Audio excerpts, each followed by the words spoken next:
chers jeunes, Dragi mladi, demandons au Liebe Seigneur Jugendliche, d'augmenter notre foi. molimo Gospodina da nam lasst uns Herrn umnoži vjeru. bitten, dass er uns den Glauben vermehrt. Et la suite de mon enseignement va être plus concret et s'adresser plus spécialement à vous les jeunes dans le quotidien de votre existence. Nastavak moje kateheze bit će konkretniji i odnosit će se više na vas i vaš svakodnevni Konkrete, die Katechese, die jetzt kommt, wird mehr konkreter sein und sich auf euer tägliches Leben beziehen. En étant un témoin du Christ. Ce mot témoin fait aussitôt penser à celui de martyr, qui est le mot grec correspondant à celui de témoin. Et nous savons que le martyr apparaît à la suite du Christ comme un grand acte d'amour en réponse à l'immense amour de Dieu. Comme le dit la Constitution sur l'Église du Concile Vatican II, Lumen Gentium, le martyr dans lequel le disciple est assimilé à son maître, acceptant librement la mort pour le salut du monde, et dans lequel il devient semblable à lui, est considéré par l'Église comme une grâce éminente et la preuve suprême de la charité. Dakle, vječni život Das heißt, posjeće svjedočenjem za Krista. das ewige Leben Svjedok dolazi od durch das Zeugnis für Christus geworden. Das Wort Zeuge kommt vom griechischen Wort Martyr. da se mučeništvo Das Märtyrer bedeutet, wir wissen, dass das Martyrium in der Nachfolge Christi als das große Werk der Liebe und als Antwort auf die unermessliche Liebe Gottes erscheint. In der Konstitution über die Kirche des Zweiten Vatikanischen Konzils Lumen Gentium heißt es, das Märtyrertum, das den Jüngern, dem Meister, in der freien Ausnahme des Todes für das Heil der Welt ähnlich macht und im Vergießen des Blutes gleichgestellt, najveći dokaz wertet die Kirche als hervorragendes Geschenk und als höchster Erweis der Liebe. Que ceux qui subissent la mort en raison de la foi, sans avoir reçu le baptême, sont baptisés par leur mort pour et avec le Christ. Et le baptême du sang porte tous les fruits du baptême sans être un sacrement. Saint Jean Chrysostome explique ce qu'est ce baptême du sang.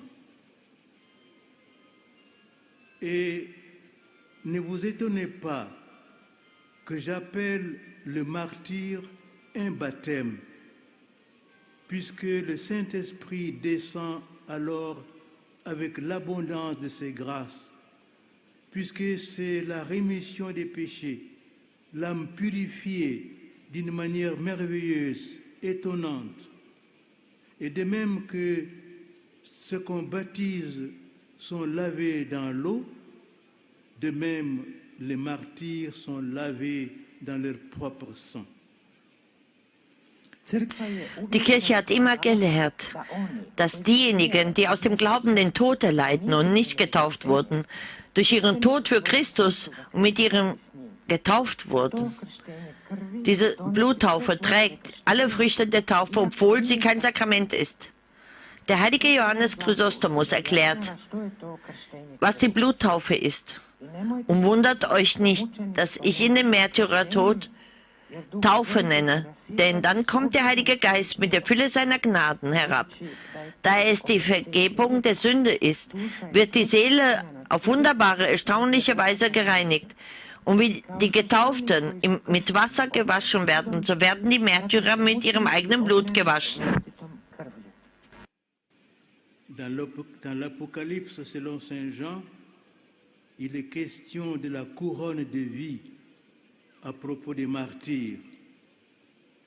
Sois sans aucune crainte pour ce que tu vas souffrir. Voici que le diable va jeter en prison certains d'entre vous pour vous mettre à l'épreuve, et vous serez dans la détresse pendant 10 jours. Sois fidèle jusqu'à la mort, et je te donnerai la couronne de la vie. Cette couronne est destinée à tous les baptisés fidèles, mais elle est particulièrement offerte à ceux qui souffrent, qui subissent la persécution pour Jésus, et bien souvent jusqu'à la mort. U knjizi Otkrivenja svetoga Ivana Die Offenbarung des heiligen Johannes spricht, wenn über das Märtyrertum gesprochen wird, von dem Kranz des Lebens. Fürchte dich vor dem, nicht vor dem, was du noch erleiden musst. Der Teufel wird einige von euch ins Gefängnis werfen, um euch auf die Probe zu stellen, und ihr werdet im Bedrängnis sein, 10 Tage lang. Seid treu bis in den Tod, dann werde ich dir den Kranz des Lebens geben. Diese Krone, dieser Kranz ist für alle getauften Gläubigen bestimmt, wird aber besonders denen angeboten, die leiden, die für Jesus verfolgt werden, oft sogar bis zum Tod. Le pape Saint Jean-Paul II avait invité les chrétiens à ouvrir les yeux sur les martyrs de notre époque. Au Colisée, le 7 mai 2000, au cours de la commémoration œcuménique des témoins de la foi au XXe siècle, le pape polonais a rappelé que l'expérience des martyrs et des témoins de la foi n'est pas une caractéristique propre au premier temps de l'Église, mais qu'elle est la marque de chaque époque dans son histoire, puisqu'il a souligné le fait qu'au cours du XXe siècle, peut-être plus encore que dans les débuts du christianisme, très nombreux ont été ceux qui ont témoigné de la foi au milieu des souffrances qu'ils ont endurées d'une manière héroïque. Ils ont subi des formes de persécution anciennes et nouvelles. Ils ont fait l'expérience de la haine et de l'exclusion, du mépris et du rejet, de la violence et de l'assassinat. Le XXe siècle a connu les horreurs de 2 guerres, les temps de concentration, les camps de concentration et de génocide.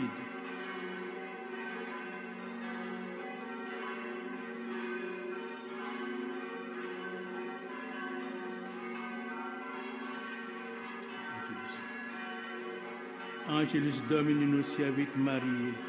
Der Engel des Herrn brachte Maria die Botschaft, und sie empfing vom Heiligen Geist. Gegrüßt seist du, Maria, voll der Gnade, der Herr ist mit dir. Du bist gebenedeit unter Frauen, und gebenedeit ist die Frucht deines Leibes, Jesus.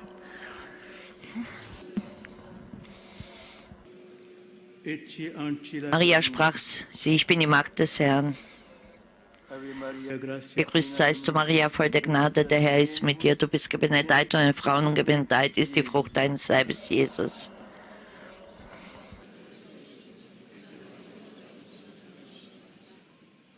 Und das Wort ist Fleisch geworden und hat unter uns gewohnt. Oremus, gratiam tuam, credumus Domine mentibus nos infundi, ut qui angelum nuntiante Christi Filii incarnationem. Bitte für uns, heilige Gottesmutter, auf dass wir würdig werden der Verheißung Christi. Lasset uns beten, allmächtiger Gott, gieße deine Gnade in unsere Herzen ein. Durch die Botschaft des Engels haben wir die Menschwerdung Christi, deines Sohnes, erkannt. Lass uns durch sein Leiden und Kreuz zur Herrlichkeit des Auferstehung gelangen. Darum bitten wir Christus, unseren Herrn. Amen. Ehre sei dem Vater und dem Sohn und dem Heiligen Geist. Ehre sei dem Vater und dem Sohn und dem Heiligen Geist.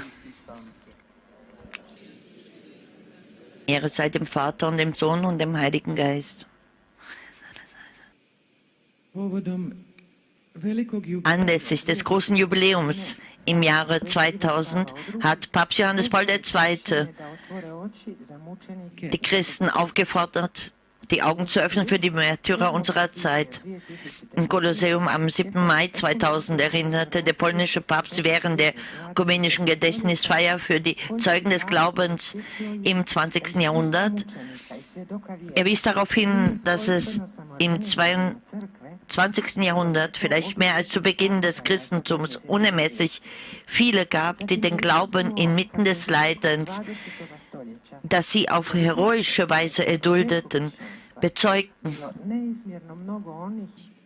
Sie erlitten alte und neue Formen der Verfolgung. Sie erlebten Hass und Ausgrenzung, Verachtung und Ablehnung, Gewalt und Tötung.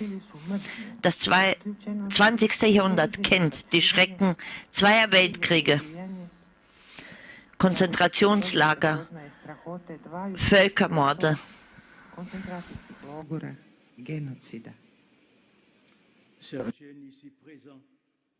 Pour bien comprendre ce que signifie être témoin du Christ, vous devez prendre les martyrs comme des exemples et des intercesseurs et lire l'histoire des martyrs de notre époque en méditant les paroles de l'Apocalypse de Saint Jean.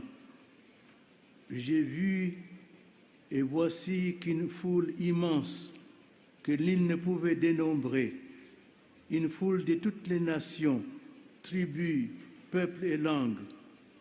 Ils se tenaient debout devant le trône et devant l'agneau, vêtus de robes blanches, avec des palmes à la main, et s'écriaient d'une voix forte, « Le salut appartient à notre Dieu qui siège sur le trône et à l'agneau. » L'un des vieillards prit alors la parole et me dit, « Ces gens vêtus de robes blanches, qui sont-ils et d'où viennent-ils ?»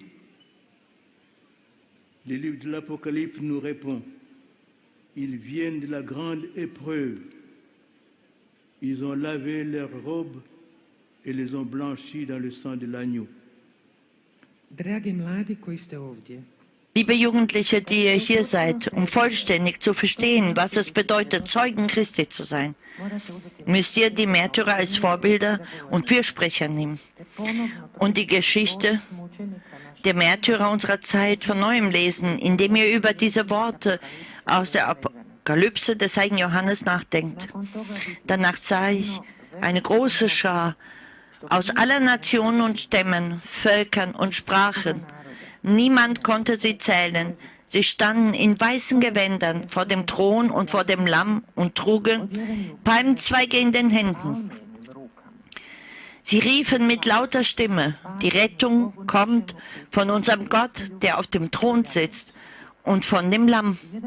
Da fragte mich einer der Ältesten, wer sind diese, die weiße Gewänder tragen, und woher sind sie gekommen?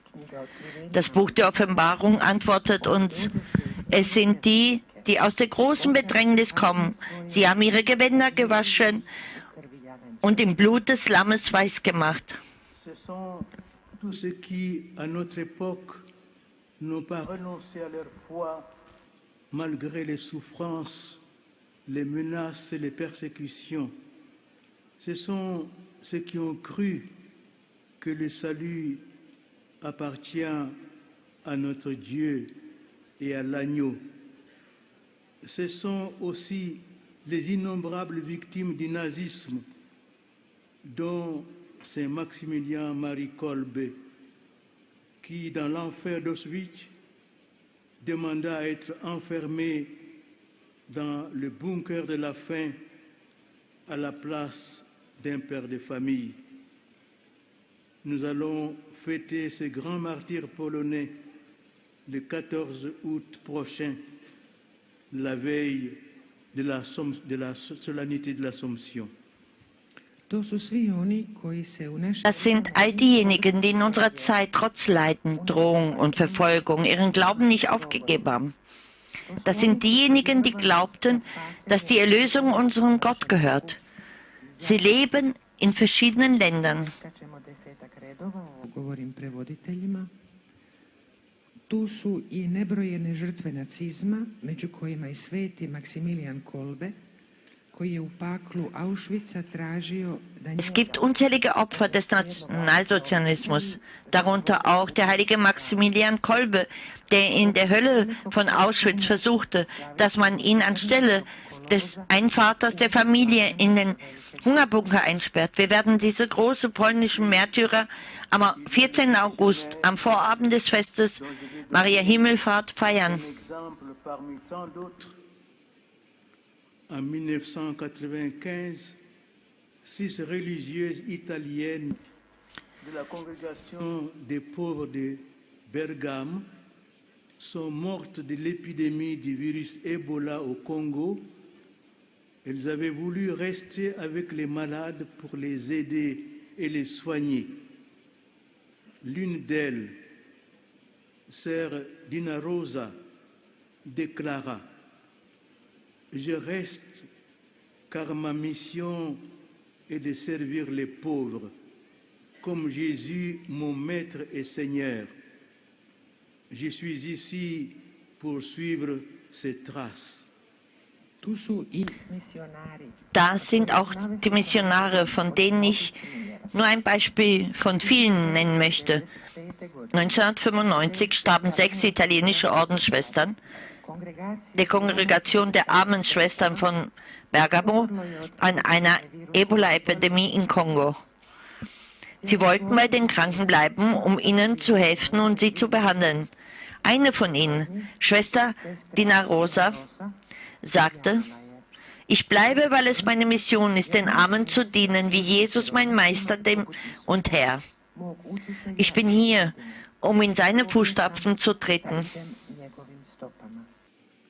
Et pour demeurer en Afrique, le continent dont je suis originaire, je voudrais citer un dernier exemple en guise d'illustration d'une autre forme de martyr, le martyr de la haine ethnique.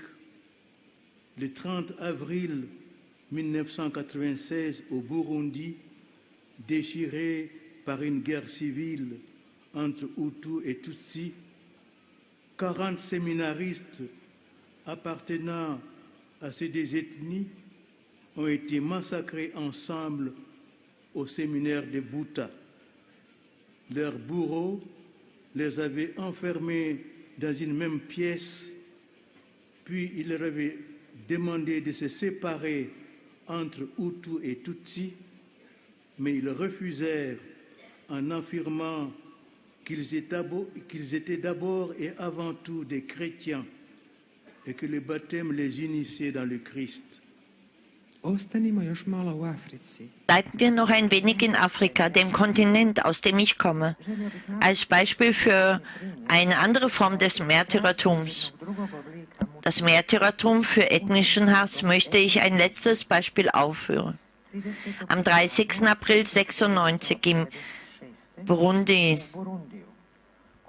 das durch den Bürgerkrieg zwischen den Hutus und Tutsis zerrissen wurde, wurden im Seminar in Buta gemeinsam 40 Seminaristen dieser beiden Volksgruppen getötet. Ihr Henker sperrte sie im selben Raum ein und forderte sie auf, sich zwischen Hutus und Tutsis zu teilen, aber sie lehnten das ab und behaupteten, sie seien hauptsächlich Christen und die Taufe verbande sie in Christus. Alors, chers jeunes, je vous pose cette question. Voulez-vous embrasser l'héritage de ces martyrs sous le signe de la croix et de la résurrection? C'est le beau combat de la foi que vous aurez à mener et que bon nombre d'entre vous mènent déjà avec un grand courage. Regardons ensemble quels sont les éléments de ce combat. Face à l'arrogance du Goliath des puissances financières et médiatiques, lourdement armées et protégées par la cuirasse de ces fausses certitudes et par les nouvelles lois contre la vie. L'Église catholique au XXe siècle, au moins en Occident, et de plus en plus dans les pays de l'Europe orientale, ressemble au petit reste dont parle la Sainte Écriture. Liebe Jugendliche, ich stelle euch diese Frage. Möchtet ihr das Erbe dieser Märtyrer im Zeichen des Kreuzes und der Auferstehung annehmen? Das ist der schöne Kampf des Glaubens, den ihr führen müsst und den viele von euch schon mutig kämpfen. Schauen wir uns gemeinsam an, was die Elemente dieses Kampfes sind. Angesichts der Arroganz von Goliath, der Finanz- und Medienmacht, der schwer bewaffnet und geschützt ist durch die Rüstung seiner falschen Gewissheiten und neuer Gesetze gegen das Leben, die katholische Kirche des 21. Jahrhunderts zumindest im Westen und zunehmend auch in den Ländern Osteuropas ähnelt dies dem kleinen Überbleibsel, von dem in der Heiligen Schrift gesprochen wird. Du petit caillou de l'évangile, de la vie et de la vérité. Et pourtant, par votre témoignage, elle est capable de frapper le géant en pleine tête et l'abattre. David était un jeune et comme vous, il devait ressentir sa propre faiblesse, son manque d'expérience et son extrême impuissance. Et pourtant, il n'a pas hésité à affronter Goliath, ce monstre d'orgueil, avec comme seule arme son petit caillou de l'humilité. De fait, et vous le savez bien, il s'agit d'une bataille à la fois très âpre et décisive, qui sera longue et s'apparente à celle des fins dernières décrites par le dernier livre de la Bible, l'Apocalypse, que nous avons déjà cité à propos des martyrs. Doista, katolička crkva, poput Davida, ima samo mali kamenčić. Tatsächlich besitzt die katholische Kirche wie David nur einen kleinen Stein des Evangeliums vom Leben und der Wahrheit. Und doch kann sie nach eurem Zeugnis eine Riesen auf den Kopf schlagen und ihn niederschlagen. David war jung und musste, wie ihr, seine eigene Schwäche, seinen Mangel an Erfahrung und seine völlige Hilflosigkeit spüren. Und dennoch zögerte er nicht, Goliath, diesem Monster der Arroganz, mit seinem kleinen Stein, den Demut, als seine einzige Waffe zu begegnen. Tatsächlich, auch ihr wisst das gut. Es ist ein erbitterter und entscheidender Kampf, der lange sein wird. Und dem letzten Kampf ähnelt, der vom letzten Buch der Bibel beschrieben wird, der Offenbarung, das wir bereits zitiert haben, bezogen auf die Märtyrer. Enfin, un dernier point, le mariage chrétien, voie de sainteté, de bonheur.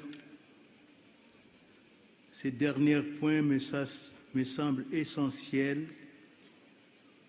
La meilleure arme du combat pour la foi consiste à rendre témoignage pour la vie. Oui, comme le disait déjà le pape Saint Paul VI, le monde attend de vous plus que des paroles. Il veut voir les témoins du bel amour conforme à la sainte volonté de Dieu, celui du mariage. Alors, sœurs jeunes, soyez heureux de vivre de vraies fiançailles, sans cohabitation, pour bien vous préparer à ce jour unique du oui définitif que vous prononcerez en vous mariant. Za prevoditelje prelazimo na 6. poglavlje, kršćanski brak, put svetosti i sreće. I konačno Und schließlich der letzte wichtige Punkt. Die beste Waffe im Kampf um den Glauben besteht darin, Zeugnis für das Leben abzugeben. Ja, wie Papst Paul VI. Bereits sagte, erwartet die Welt mehr von euch als Worte. Er will Zeugen der schönen Liebe sehen nach dem heiligen Willen Gottes. Zeugen der Ehe. Deshalb, liebe Jugendliche, freut euch, dass ihr eine echte Verlobung ohne vorheriges Zusammenleben leben werdet, um euch gut auf diesen einzigartigen Tag des klaren Ja vorzubereiten, das ihr bei der Heirat sagen werdet. Rappelons brièvement ce qu'est le mariage chrétien. Le sacrement du mariage, il signifie l'union du Christ et de l'Église.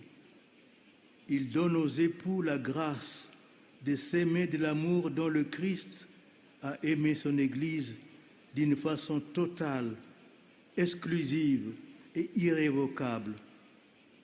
La grâce du sacrement perfectionne ainsi l'amour humain des époux, affermit leur unité indissoluble et le sacrifice sur le chemin de la vie éternelle. Podsjetimo se ukratko što je Erinnern wir uns kurz daran, was das Sakrament der Ehe ist. Es bedeutet die Vereinigung von Christus und der Kirche. Er schenkt den Ehegatten die Gnade, mit der Liebe zu lieben, mit der Christus seine Kirche vollständig, ausschließlich und unwiderruflich geliebt hat. Die Gnade des Sakraments vervollkommnet so die menschliche Liebe der Eheleute, stärkt ihre unzerbrechliche Einheit und heiligt sie auf dem Weg zum ewigen Leben. Alors, chers jeunes, osez l'ouverture, osez l'aventure du mariage chrétien. L'Église pose des exigences qui sont étroitement liées à l'amour matrimonial et conjugal vrai, c'est-à-dire responsable. C'est pourquoi elle prône la paternité et la maternité responsable en refusant toute action qui, soit par prévision de l'acte conjugal, soit dans son déroulement, soit dans le développement de ses conséquences naturelles, se proposerait comme but ou comme moyen de rendre impossible la procréation. Elle prône par rapport aux tendances de l'instinct et des passions la nécessaire maîtrise que la raison et la volonté doivent exercer sur elle. Za prevoditelje preskačemo dva ulomka. Zato, dragi mladi, Deshalb, liebe Jugendliche, wagt euch zum Abenteuer einer christlichen Ehe. Die Kirche stellt Forderungen, die eng verbunden sind mit der wahren, das heißt verantwortungsvollen ehelichen Liebe. Sie plädiert daher für eine verantwortliche Vater- und Mutterschaft, indem sie jede Handlung ablehnt, die sie es in Vorwegnehmen eines ehelichen Aktes in ihrem Verlauf oder in ihren natürlichen Folgen darauf bezieht, die Zeugung zu verhindern oder mit Mitteln, um es damit zu tun. Und sie vertritt in Bezug auf die Instinkte und Begierden, diese durch Vernunft und Willen zu besiegen. Il s'agit de la vertu de chasteté qui consiste à l'apprentissage de la maîtrise de soi, qui est une pédagogie de la liberté humaine, dit le catéchisme de l'Église catholique. En effet, la chasteté est une vertu morale. Elle est aussi un don de Dieu, une grâce, un fruit de l'œuvre spirituelle. En effet, le Saint-Esprit donne d'imiter la pureté du Christ à celui qui a régénéré l'eau du baptême. Et rappelons aussi que parmi les péchés gravement contraires à la chasteté, il faut citer la masturbation, la fornication, la pornographie et aussi les pratiques homosexuelles. J'insiste sur le mot pratique qu'il faut distinguer des tendances qui peuvent affecter certaines personnes.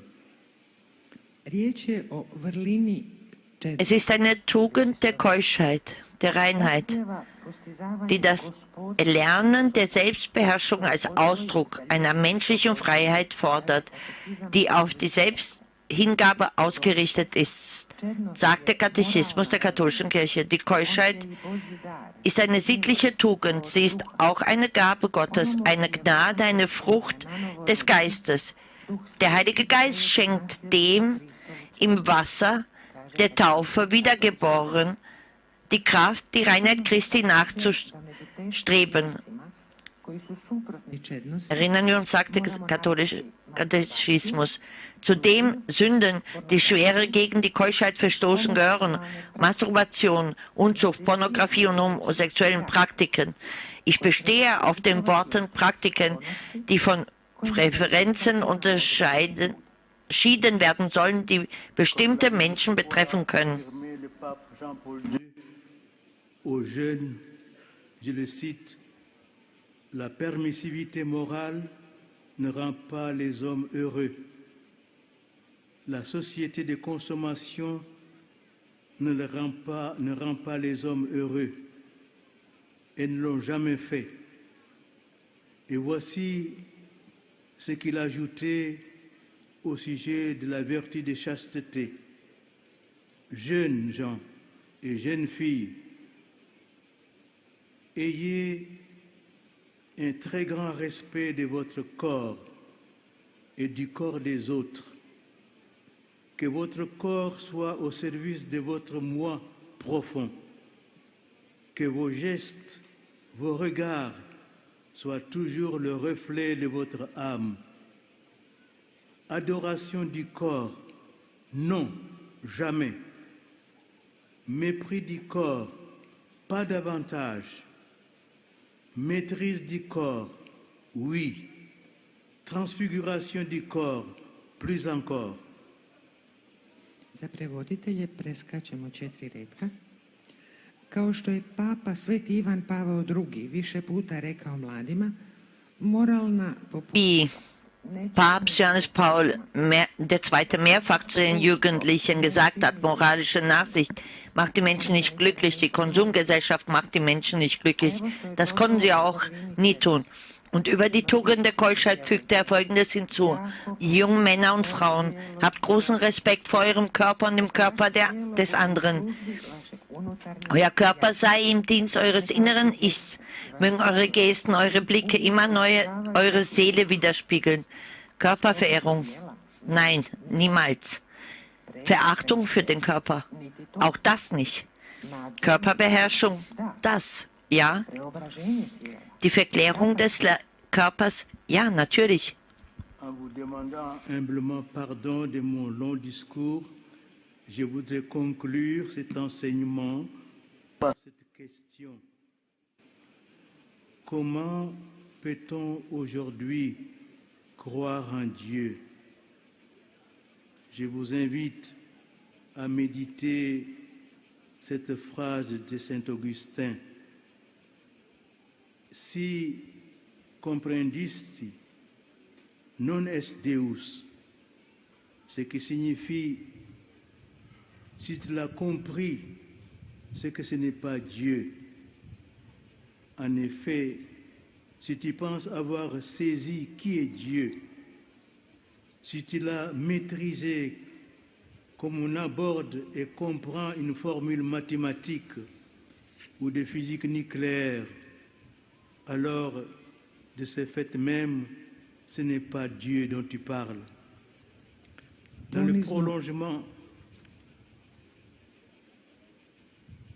le prolongement de cette pensée, je voudrais vous lire cette prière qui nous vient d'un grand auteur chrétien du IVe siècle, Saint Grégoire de Nazianze, qui vivait en Cappadoce.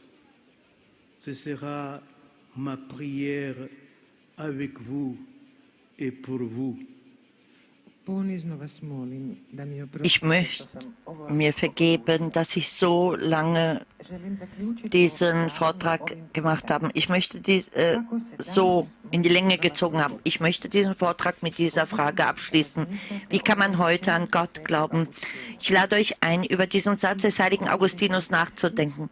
Si comprehendisti non est Deus. Was bedeutet? Wenn du es verstehst, bedeutet es, dass dies nicht Gott ist.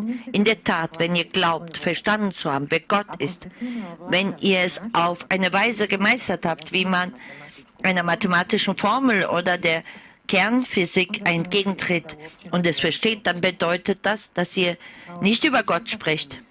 Als Erweiterung dieser Gedanken möchte ich Ihnen ein Gebet vorlesen, das von einem großen christlichen Autor aus dem 4. Jahrhundert, dem heiligen Gregor von Nazianz, der in Kappadokien lebte, zu uns kommt. Dies wird mein Gebet mit euch und für euch sein. Ô toi, l'au-delà de tout, n'est-ce pas là tout ce qu'on peut chanter de toi?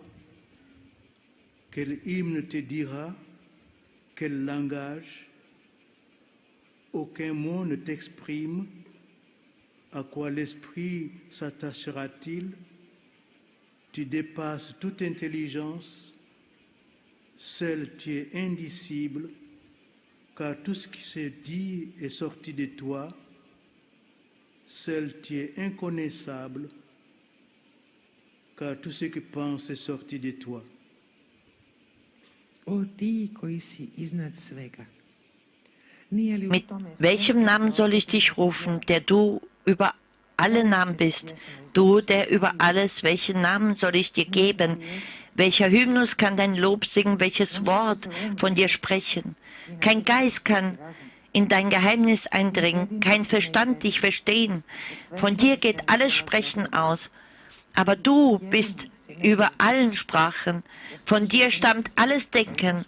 Aber du bist über allem Denken.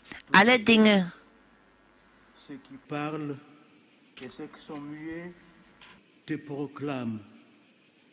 Tous les êtres, ceux qui pensent et ceux qui n'ont point de pensée, te rendent hommage. L'universel, le désir universel, l'universel gémissement tend vers toi. Tout ce qui est te prie.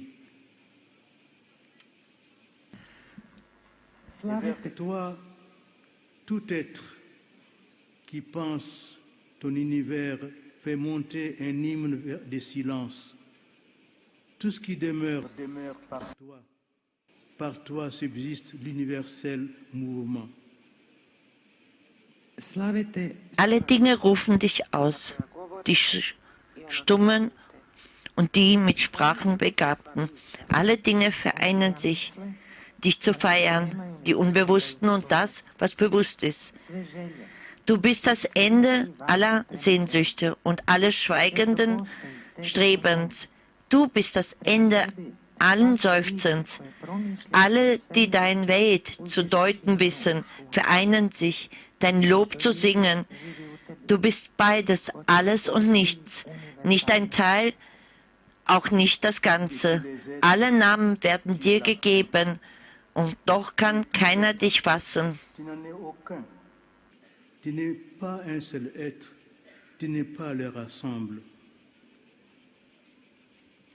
Ti si cilj svih bića. Alle Namen werden dir gegeben, und doch kann keiner dich fassen. Wie soll ich dich also nennen, du, der über allen Namen bist? Tu as tous les noms. Et comment te nommerai-je? Toi, le seul qu'on ne peut nommer. Que l'Esprit céleste pourra pénétrer les nuées qui couvrent le ciel même. Prends pitié, ô toi, l'au-delà de tout. N'est-ce pas tout ce qu'on peut chanter de toi? Amen. Amen. Zoveš se svim imenima. I kako da te zovem? Wie soll ich dich also nennen, du, der über allen Namen bist? Amen. Koji će nebeski duh moći probiti oblake koji prekrivaju samo nebo? Smiluj se o ti koji si iznad svega. Nije li to sve što se o tebi može pjevati?